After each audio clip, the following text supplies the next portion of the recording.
श्री कृष्ण कहते हैं कि जो घड़ा आधा भरा होता है वह ज़्यादा बसता है, और जो पूर्णता भरा होता है वह मौन रहता है। मौन मुख से नहीं मन से होना जरूरी है। सही जगह और सही वजह पर बोलना जरूरी है, वरना चुप रहना ही बेहतर है। ऐसा नहीं है कि बुद्धिमान व्यक्ति बोलना नहीं जानते, वह चुप रहते हैं क्योंकि वह जानते हैं कि उन्हें कहाँ बोलना है। जब कुछ कहने को हो तभी कहिए, अगर कुछ कहना चाहते हो तब मत कहिए। वहाँ पर शांत रहना ही समझदारी है, जहाँ पर खुद को समझदार समझ रहे हो। बेतुकी बातों का सबसे बेहतर जवाब ना देना है। मौन जरूरी नहीं है, अपितु जरूरत है। सवाल का जवाब शांति से मिलता है, बहस करने से जवाब हो जाता है। अपनी कार्य को मौन रहकर करते रहे, क्योंकि खिलाड़ी खेल पर ध्यान देते हैं, बाहर बैठे दर्शकों की टिप्पणियों पर नहीं।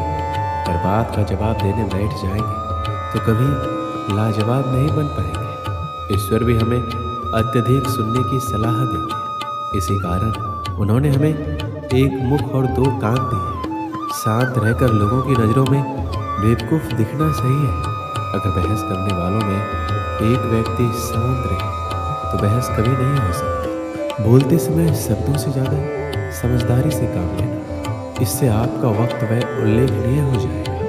अपने शब्दों के चयन को लेकर हमेशा चौकन्ना रहे, क्योंकि आपको बोलने का अधिकार है, परंतु इसका अर्थ ये नहीं है कि हम कुछ भी बोलते हैं। अधूरे ज्ञान से भरा मस्तिष्क मुख से अधिक शब्द कहने पर मजबूर करता है, परंतु अधिक ज्ञान से भरा मस्तिष्क मुख से कम ही सही पर मूल्यवान शब्द कहलाता है। आपकी वाणी आपकी विजय सुनिश्चित नहीं करती, अपितु आपके कर्म करते हैं। शांत व्यक्ति एक गुत्थी के समान है जो अपने आप में सुलझा हुआ रहता है, लेकिन सारा जमाना उस गुत्थी में उलझा हुआ रहता है।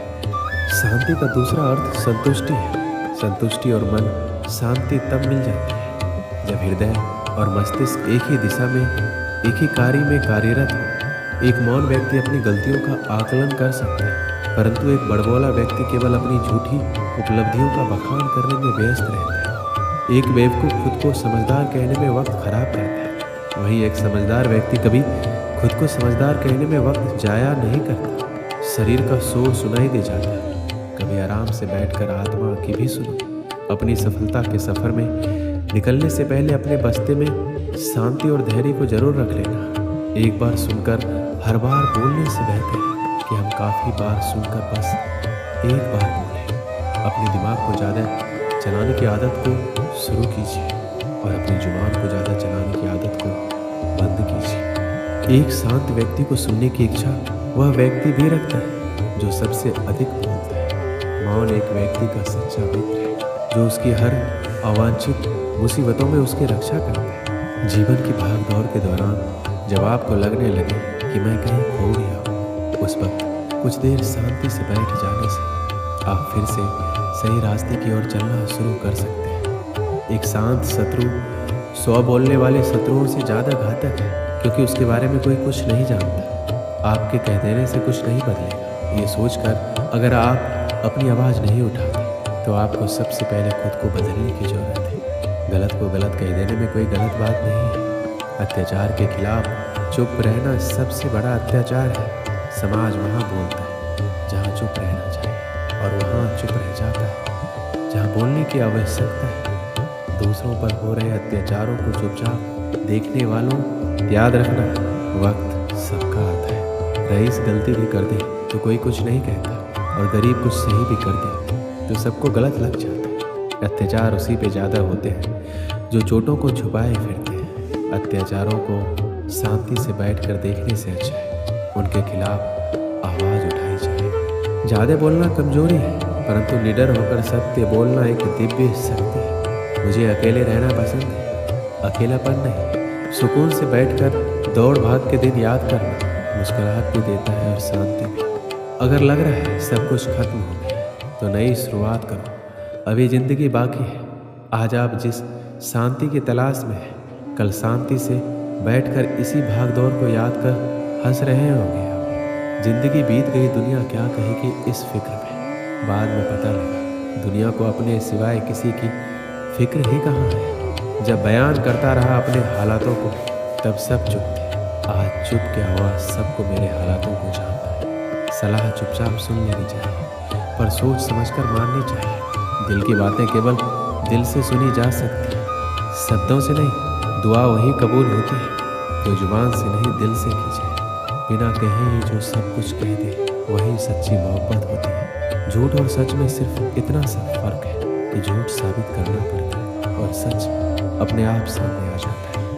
अपने राज को राज ही रहने देना जब तक आप राज जानने वाले के सारे राज नहीं जान जाते। लोग सुकून को दौलत से खरीदने की सोचते हैं और दौलत के चक्कर में ही उनका सुकून छिन जाता है। कोई अचानक शांत हो जाए तुम्हारी गलतियों से तो समझ लेना ये तूफान से पहले की शांति है। दुनिया में ये तो सभी शांति चाहते हैं, बस ये दुनिया किसी को शांति से जीने नहीं देती। एक समय की बात है, एक गरीब आदमी था। वह रोज अपने गुरु के आश्रम जाकर वहाँ साफ सफाई करता और फिर अपने काम पे चला जाता था। अक्सर वो अपने गुरु से कहता, मुझे आशीर्वाद दीजिए, मेरे पास ढेर सारे धन दौलत आ जाए। एक दिन गुरु ने पूछ ही लिया, क्या तुम आश्रम में इसलिए काम करने आते हो? उसने पूरी ईमानदारी से कहा, हाँ, मेरा उद्देश्य तो यही है कि मेरे पास ढेर सारा धन आ जाए, इसलिए तो आपके दर्शन करने आता हूँ।